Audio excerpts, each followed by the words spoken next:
High বন্ধুরা, দেখছো এটা হচ্ছে একটা ভেন্ডির জমি, মানে ঢ্যাঁড়স যাকে বলে। তো এই যে সার দেওয়া হয়েছে, সার দিয়েছি আমি সকালে। তো দেখা দেখা কীভাবে মনে হলো তোমাদেরকে দেখাই যে এই আমার ভেন্ডির জমিতে আর 2-1 দিনের মধ্যেই ভেন্ডি দেখতে পাবো। আশা করছি 2-1 দিনের মধ্যেই ভেন্ডি দেখাবো।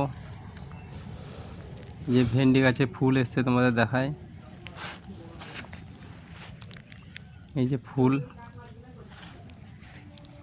দুটো গাছে ফুল এসছে, একটা আর একটা আছে, দেখাচ্ছি থামো। এটাই ভেন্ডি গাছ, আর ওই দূরে দেখা যাচ্ছে, দেখো একটা ফুল হলুদ। এই একটা গাছ ফুল ধরেছে, এটা ভেন্ডির জমি।